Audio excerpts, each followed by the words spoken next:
Hey, happy morning. Good morning. How are you doing? Hope you're doing well wherever you are. Today is a Thursday, and Thursdays are always, powerful. Thursdays are always, days that we need to have conversations together, to simply just bring ourselves in the space where we can just talk, just relax wherever you are.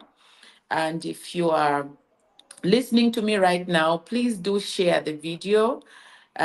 Just share with somebody and let them come to the show because we are going to have an amazing conversation. As you know, there are so many things that are going on. Like I was just discussing with Rave that from morning. This is like just like 7:30. I've already had two sessions. With people very very depressing situations that people are going through.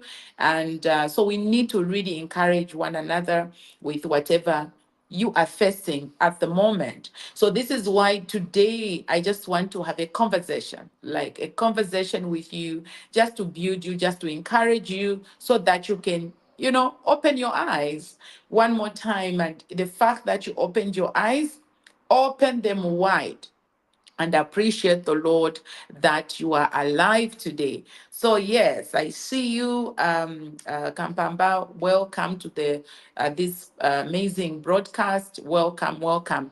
Let me see others. If you are here, please do indicate in the chat that you are here so we can just have this conversation. Lukundo, good morning. Maureen, good morning. Good to have you here. Thank you so much, team, for your support.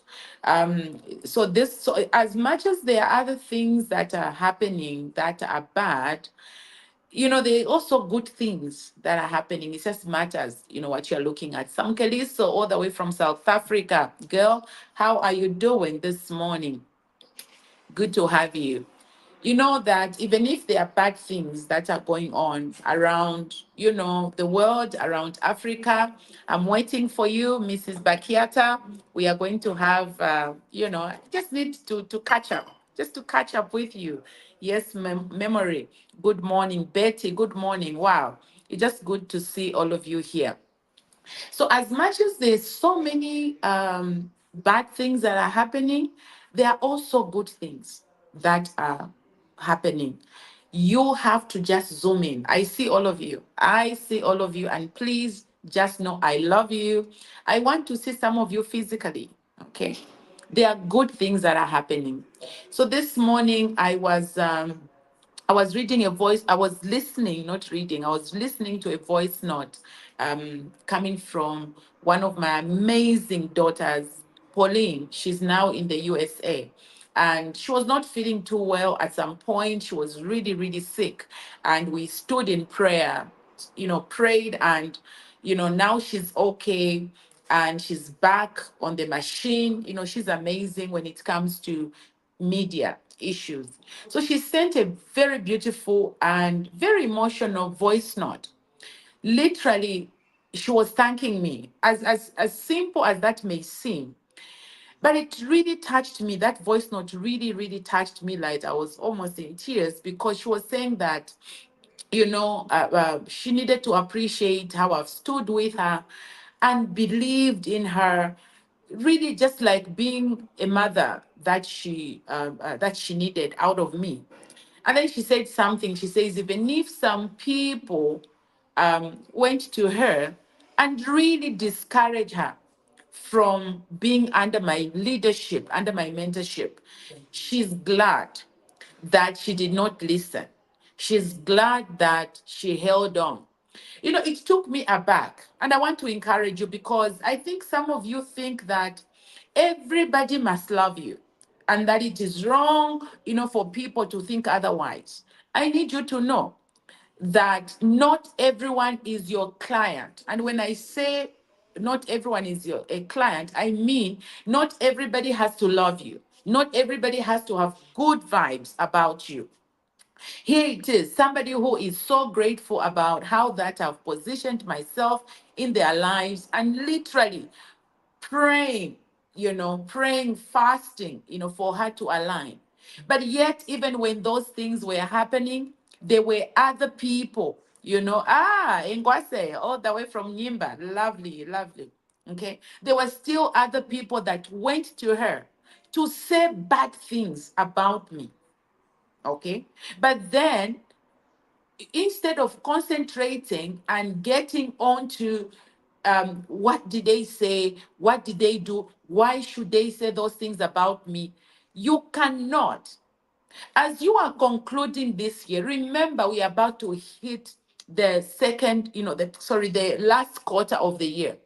You need to realize in your life that not everyone will vouch for you. Not everybody will love you. Not everybody will say, even when you are doing something that is good, just coming on this show, somebody won't just like me that I'm showing up on Thursday and having this conversation. Some of them won't like my dress, some of them won't like my hairdo, some of them won't like that I've turned 31 years in marriage. Somebody literally came into my inbox and says, why am I emphasizing that my husband is my first boyfriend? Why am I emphasizing that is the only man I've known? Well, why shouldn't I? Somebody is angry. Okay. Somebody is upset that the 31 years I've been in marriage shouldn't be is it an achievement? Is it an achievement? Like, is it something, to showcase? Oh, well, yes, because some people gave up in the first year, others gave up in the fifth year, others died, others divorced. So when I have turned 31 years, and in marriage, this 31, this is the first man I've known. This is the only man I've known. I mean, talking about it, shouldn't it be an encouragement to somebody who reads and sees that actually you can make it to be with one person for 31 years? No, no, no, no, no. That statement, somebody sees what is negative. Somebody reads into the negative. And because they've chosen to see it in like you are, yes, it's a brag. Because once in a while, the world is so fragile. Life is so fragile that you need to encourage yourself. If you have to brag, brag. If you have all what you are doing, at least you are not really taking it on another person. This is about your life. You can only imagine. I rarely post my husband. Like in a year, maybe to be once or twice. Even just that, somebody is angry. So, in short, what I'm telling you is if you can have a few people in your life that appreciate you, they are not supposed to. It is not mandatory. That is why the first cheerleader should be you.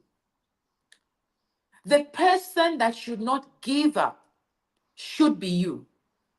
You should never give up on you because you have few people that are actually believing in you. Maybe your spouse, your children, and a few other people who appreciate the strides you have made in life. Relationships, like we have stayed on this platform, the 0730 Mentorship Academy, the team that I relate with, Rev Water, Dr. Sylvia. Now we have Dr. Mubanga. We have Dr. Jack in the background. These people, we have come from far. They don't have to be. Rev doesn't have to come on the show to come and make me, because I don't know how to even enter into from the back end. He always has to assist. There is also Onsama on the other side who assists for me to come on live. Listen to me. They don't have to. They don't have to.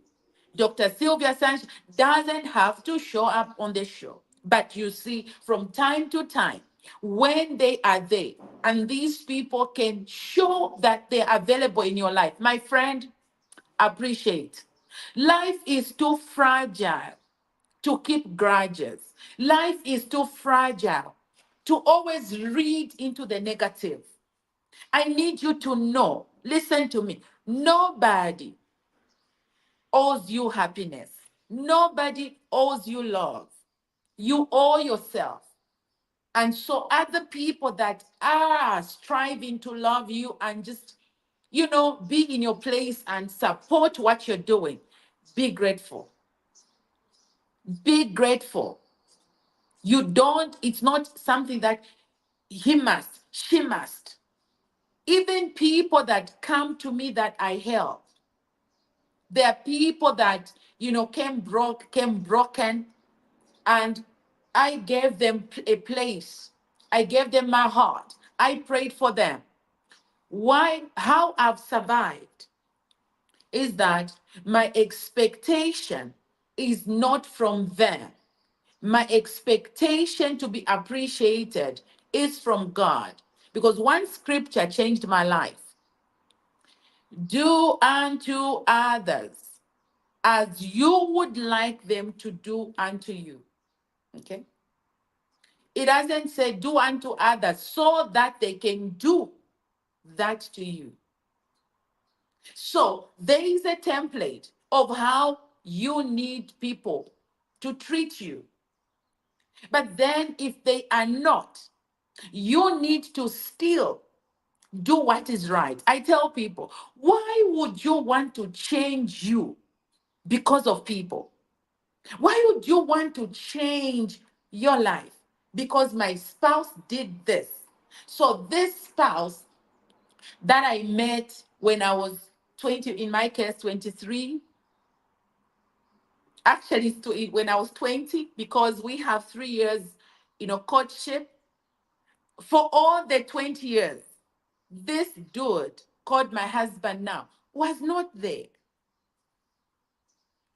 And so I built up a foundation where I grew up from, in my father's house, principles, values that I picked up from the environment I grew up from. Listen, even if the environment was hostile, even if your parents divorced, whatever it is that was going on in the foundation of your life, I need you to know you still owe yourself a great life. Mistakes that were made by you, mistakes that were made by other people, you still owe yourself a great life. The blueprint and the template that God created for you to step in and execute in that particular template, you owe yourself. So you can never change, to become a bad person, to become a stingy person, because of what another person has said or has done. So I've had a lot of people backstab me. I've had a lot of people that I really helped, promoted them, and so many things I cannot begin to itemize. But you see, those people backstabbed me. They went and spoke ill about me. Am I in charge of what they are saying? The answer is no. But should I then change to stop helping people because the person I helped said bad things about me? No. There are still other people that are called to you. This is why when you do unto others that which you are doing, you need to know that there is a God in heaven who is watching every step of your life. He is the one who does not change. He is the same yesterday, today, and forever. Listen to me. Your good does not go unnoticed by God. It doesn't. This is why I have proof that it may not be that person. But God causes the universe to begin getting attracted to you.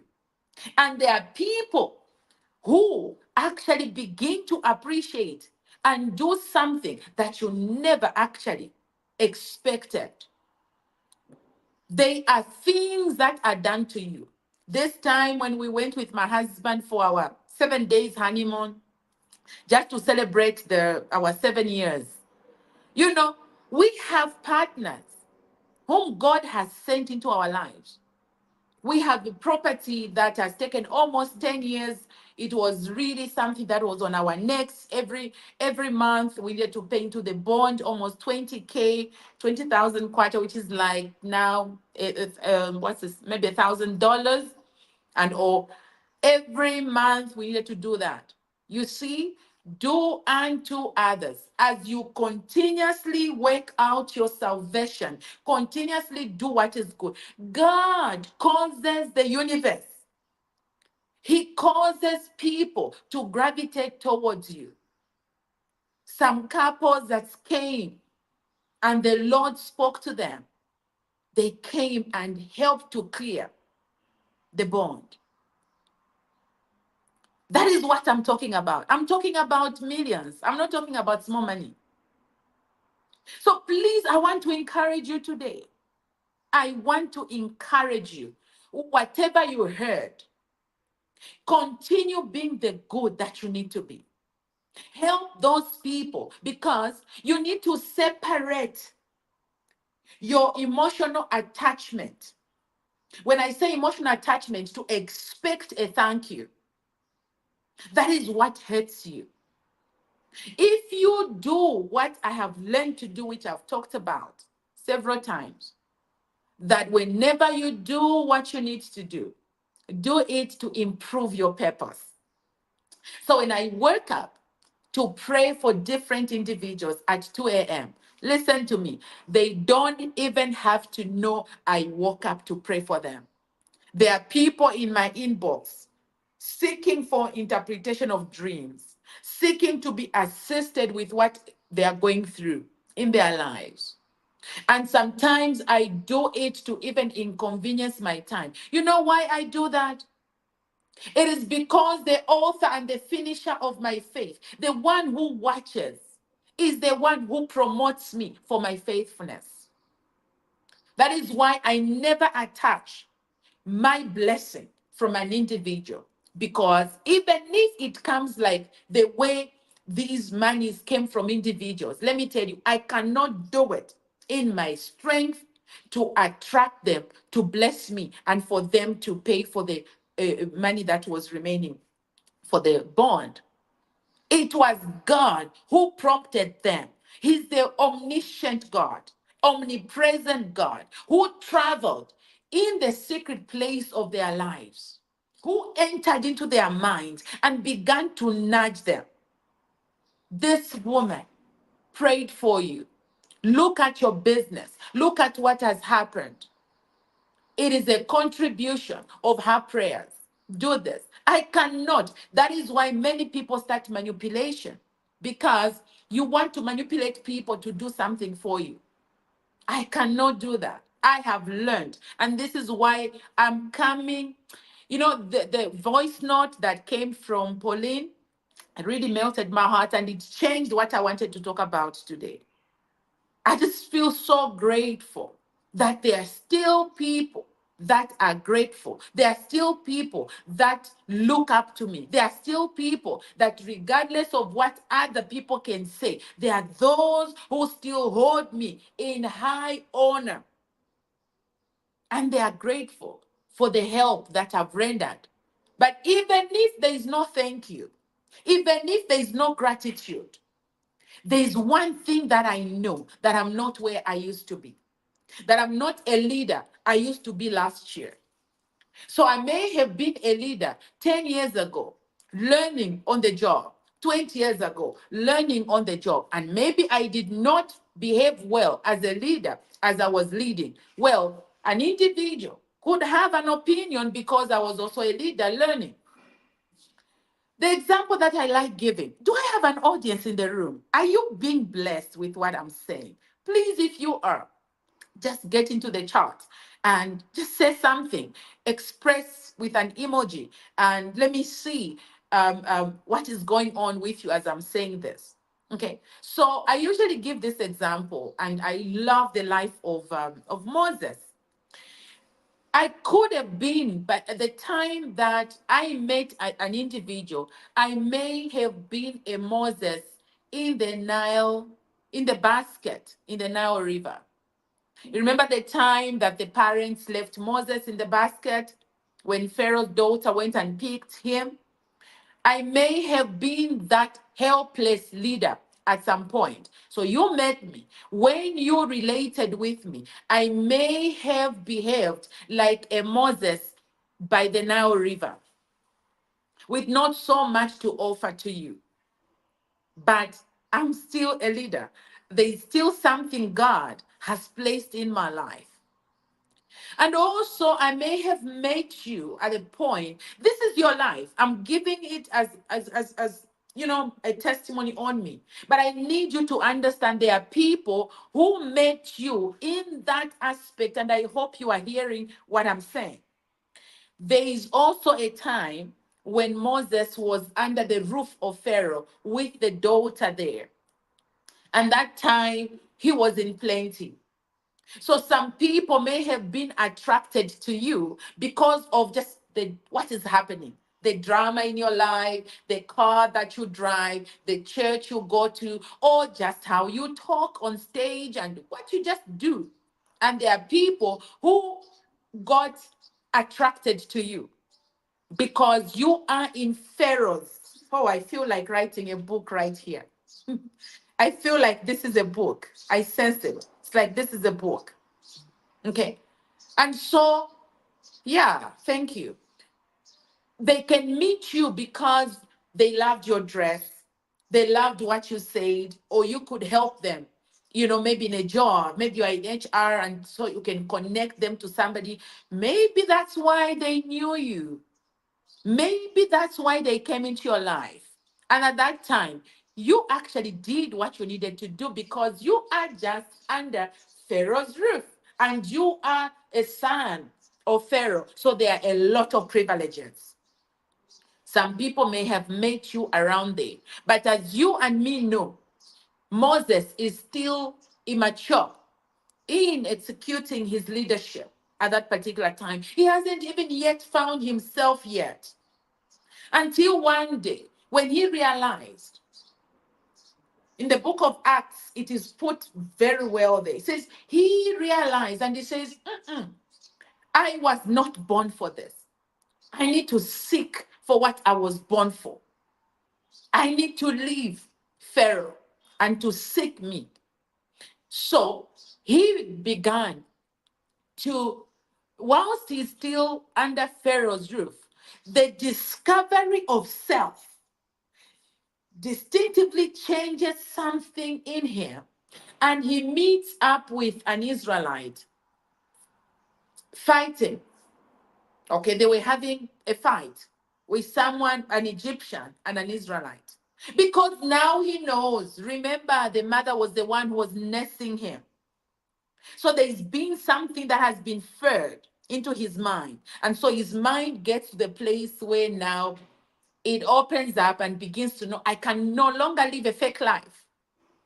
I don't know if you have been in that place where you have stopped living an imposter syndrome. You just want to be real. You don't want to, just chill and go to the beach and show on social media that things are happening. You just tell yourself, I just want to be real. I want to be authentic. Listen to me.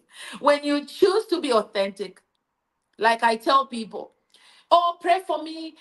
This is happening. I want to send 1,000. I said, chill. I don't charge for prayer. I need you to read this book. I need you to come for the boot camp. I need you to understand this. Oh my God, Dr. Nellie, why can't you just pray? I need just prayer now. I'm not going to pray for you. I want to pray with you. I want to teach you how to depend on God. I want to teach you how to hear God's voice for yourself. You know what? People have gotten offended. Why should I do all this? Why should I fast? Why should I attend a boot camp? Well, that is the best way. This is how I found. Because the drama in your life, the cancer in your family, it cannot go by I pray, fire, fire. People don't want that. So you may have met me at a point when I have known myself. And therefore, I am not going to pretend to you. I'll tell you as is. So you see, for Moses, he went and killed an Egyptian. It is basically at the point where he's not fully understood his calling, but he's actually trying. God did not call him, he did not give him a purpose to kill Egyptians one by one. The call of God over Moses, when you read Exodus 3, verse 10, that is where the ultimate reason he was born, and it was for him to meet up with Pharaoh. That was the ultimate.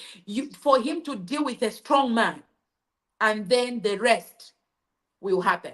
So, killing Egyptians one by one, when will he finish? When will he finish delivering the children of Israel? So, we could have met with some people at a point when I am living my purpose, but I haven't fully understood it. And so I'm killing Egyptians one by one. I am still at least on the right route, but I'm not yet there. So pardon me. I'm not yet there. Pardon me.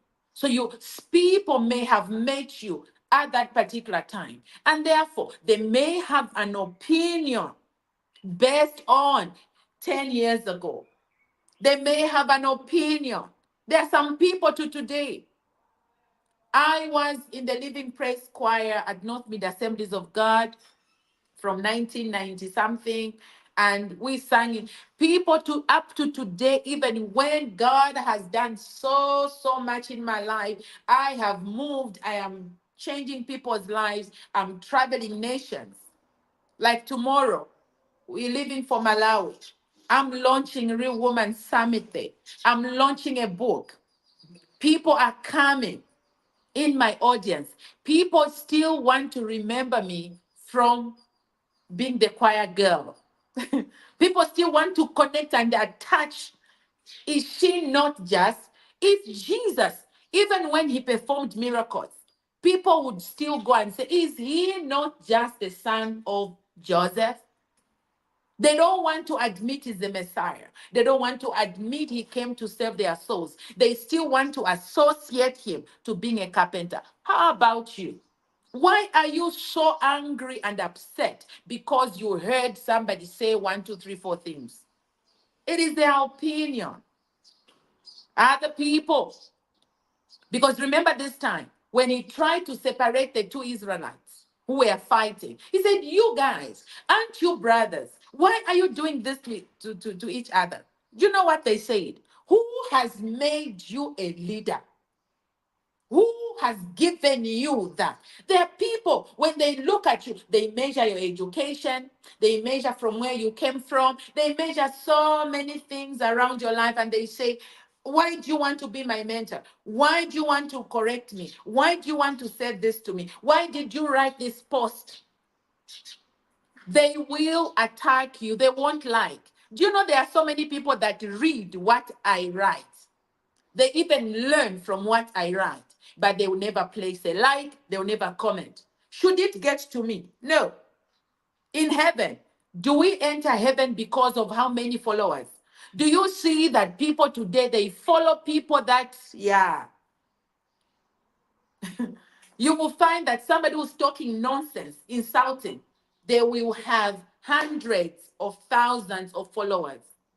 So if you are going to compare your post and what you want to say and everything, and you want to say, oh, I only have 3 likes, I only have 3 comments, or maybe what I wrote, my friend, people today, they want to hear what is messing them up. I've got a minute to make this point. People can meet you at the point when you've had an encounter with the Lord. And therefore, when you're returning, my friend, with a rod, now you know how to operate with your rod. Now you understand your purpose. Now you know who you are. My friend, hold on to that rod because that is the only thing that you have. Keep parting those Red Seas. Come on, I feel like preaching. Keep parting those Red Seas. Keep helping people to cross, the dry land. Keep on moving. Keep on moving. And those that are called to you, they will follow you. Those that are not called to you, they won't follow you. But keep moving and get to understand that God is backing you up because He's the one who created you.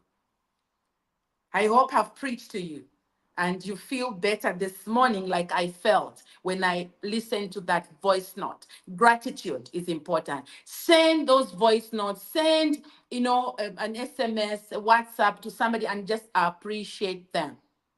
You won't lose anything. So I'm looking forward to the 28th of September when we are going to have PLG Project Life Design Connect. I'm looking out for all of you to meet physically at the office. Please set aside 28th of September. I want to see you.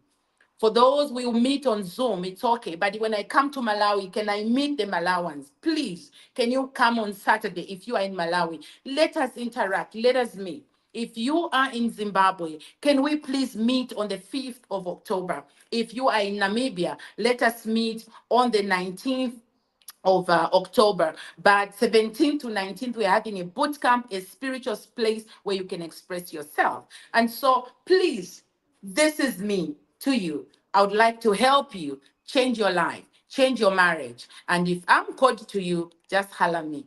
Have a lovely Thursday. Shalom, shalom.